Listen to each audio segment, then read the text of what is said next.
D'avoir eu des actes de violence envers votre beau-père, et puis votre femme parle également de... Vous m'arrêterez si je me trompe. On vous reproche également d'avoir eu des actes de violence envers votre beau-père, et puis votre femme parle également de menaces d'enlèvement. Ça, ce sont les faits. Est-ce que vous comprenez que du coup, les gens, nous, qui vous avons vu au-dessus de cette grue pendant 4 jours, on trouve votre message un peu brouillé ce soir?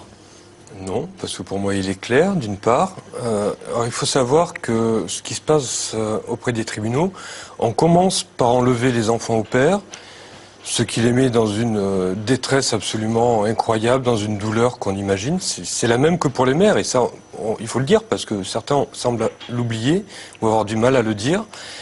Et ensuite, on leur demande... Mais monsieur, vous êtes troublé, vous semblez perdre pied, vous avez perdu votre vie, vous avez perdu votre travail, vous avez perdu votre maison. On ne peut pas vous rendre votre enfant. Pour la majorité des pères, c'est ça le problème.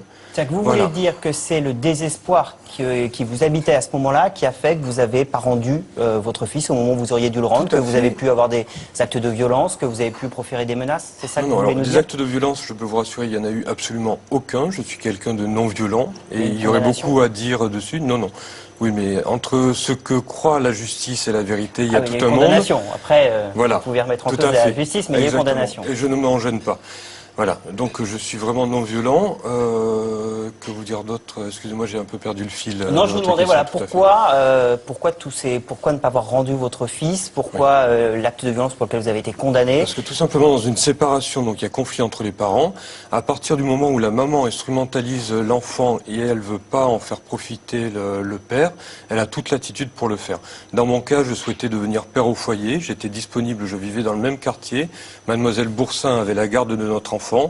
Et je n'avais pas le droit d'aller le chercher à l'école pendant qu'elle travaillait 10 heures par jour, de le ramener. Et avant que nos existences n'explosent, je suppliais la veille Mademoiselle Boursin de m'accorder la garde de mon fils une seule nuit par semaine de plus que les 2 jours, que les 2 week-ends par mois.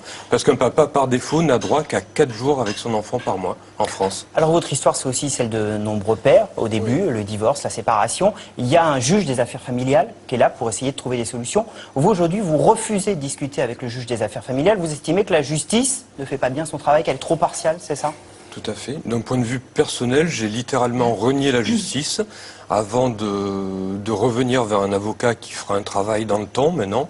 Mais pour mon cas personnel, ça prendra des années avant que j'ai des contacts à nouveau avec mon fils, alors que l'on ne m'a absolument rien reproché en tant que père. Mademoiselle Boursin a toujours dit que j'étais un excellent père, un merveilleux père, et que jamais elle ne séparait Benoît de son papa. Aujourd'hui, les faits sont là.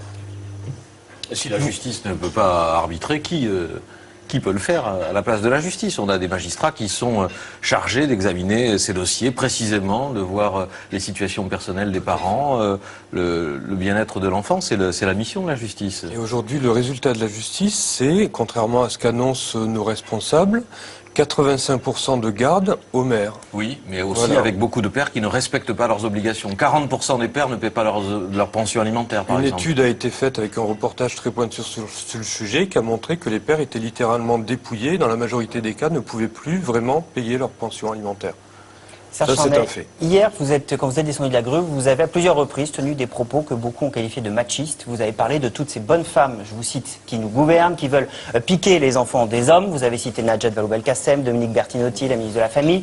Est-ce que ce soir, vous regrettez, vous vous excusez, vous avez parlé sous le coup de l'émotion hier soir, ou est-ce que vous les assumez, vos propos? J'aurais une situation intermédiaire. Je ne les regrette pas parce qu'ils étaient dits sous le coup de la colère. Maintenant, cela ne peut vexer que les personnes mal susceptibles.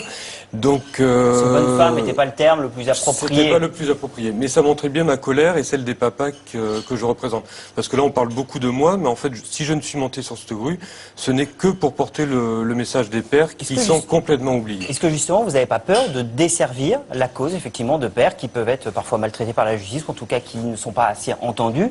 Est-ce que vous n'avez pas peur que votre histoire personnelle, que les propos d'hier soir puissent desservir cette cause?